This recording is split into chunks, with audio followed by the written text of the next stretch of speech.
Hello, welcome back to another episode of Tube Talk Talk. with Sophie Synchronisation. Bosma and Albert Bosma. That's me. Yes. Okay, Easter edition.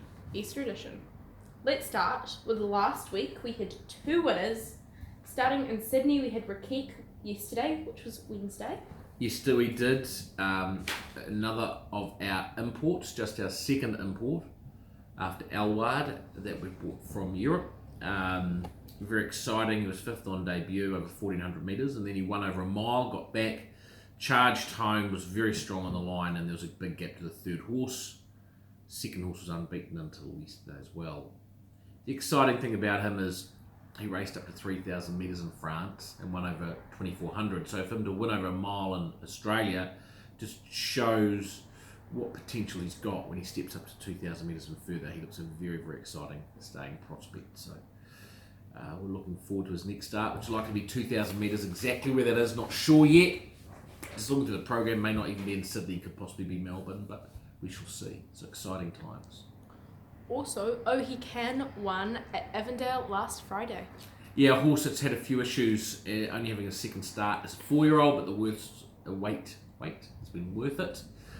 Won narrowly but well, will improve a stack for it, and we think he's a horse that won't mind a bit of cut in the track, and we think he's a horse that'll get up to 1,600, even 2,000 metres, and is very progressive. A horse to follow. Mm-hmm. And we had Elward, who came second in the Mannion Cup on Saturday. Yeah, Group 3 Mannion Cup. It was on a slow, heavy 8 track, upgrade to a slow 7, so pretty wet. He had 6 starts on wet tracks prior to this for 1 placing. So we ummed and ahed about scratching him, but he ran, and he ran brilliantly. He was last in the running, had to loop the field, charge home, just missed out on winning. He's flying, he's in super form. I think he's won nearly $350,000 now in less than 12 months of racing in Australia, and he's now the equal $8.50.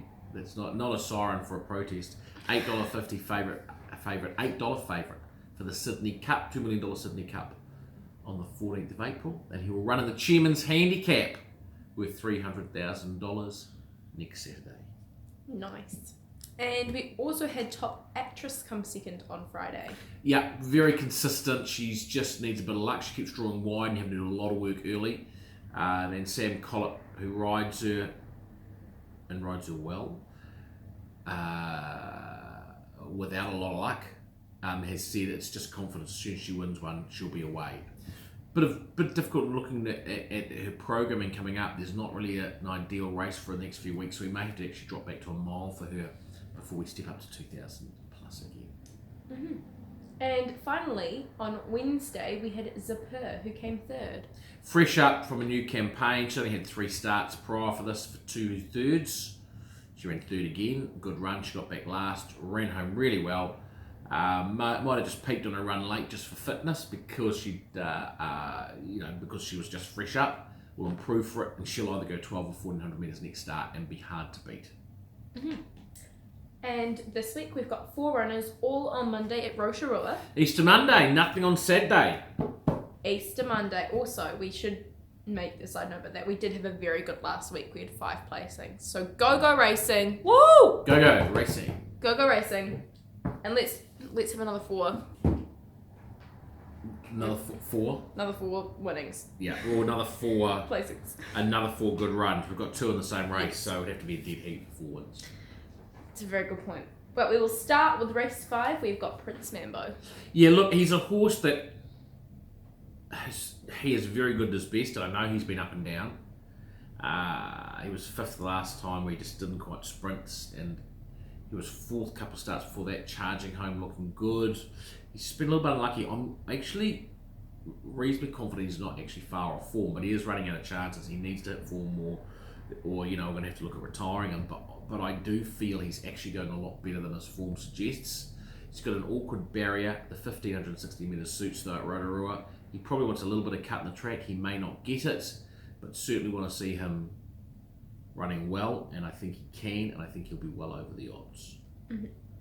And in race 6, we have got 2 runners, but we will start off with Passing Shot.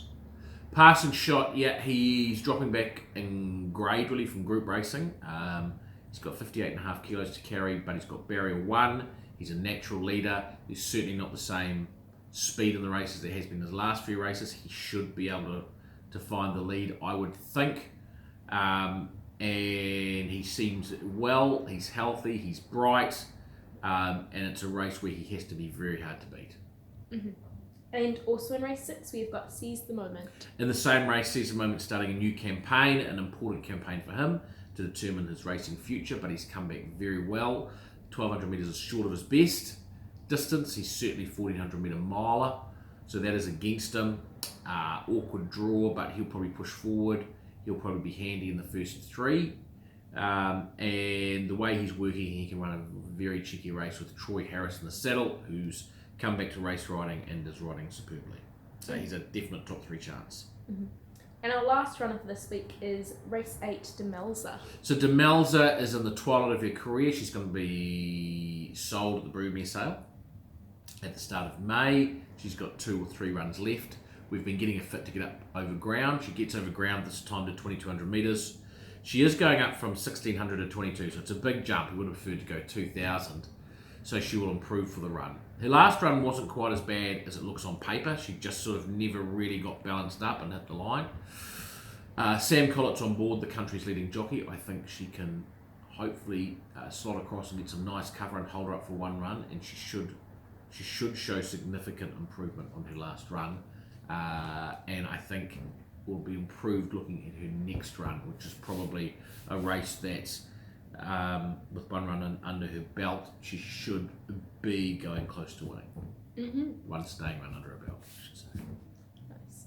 And now we move on to Bet of the Week. It's a bit too fancy, I think. It's just Bet of the Week. It's got a bit of rhythm to it. What happened last week? Last week, our Bet of the Week came second again. Again! Go Racing is a sham. 2 seconds! That's not what Bet of the Week's about. Come on, Albert. Alright. Pick up the game. Okay, I'm going to try and get a winner this week. So, this week's Bet of the Week is, drumroll please, Bocky running at Manawatu in the Sire's Produce. Yeah, we've gone for a bit of a roughie this week. I think he will pay well into double figures, probably $20 a win and something a bit a place. I thought his run in the Cracker Million was very good. I thought his run in the Ellerslie Sire's Produce was also very good. I think his jockey made a mistake in handing up the lead that day, and he should have hung on to the lead and he run 4th. He's run well. I think the 1,400 metres will suit. He's got barrier 1, so he's not going to have to cover a lot of extra ground. And there's going to be a bit of cut in the track. It'll be a dead 6, slow 7. I actually think that'll suit him as well. So I think with all those things, he might be a little bit of a forgotten horse. And while it's a very strong field, I would not be surprised at all to see him run very well at well over the odds each way. So even place money will be good. So he is our dark horse. He is our Bet of the Week. And that has been our Easter Tube Talk. Thank you, Sophie, and we'll be back next week as we'll have quite a few runners in the Group 1 runner. Well, thank you, Albert. Have a good Easter.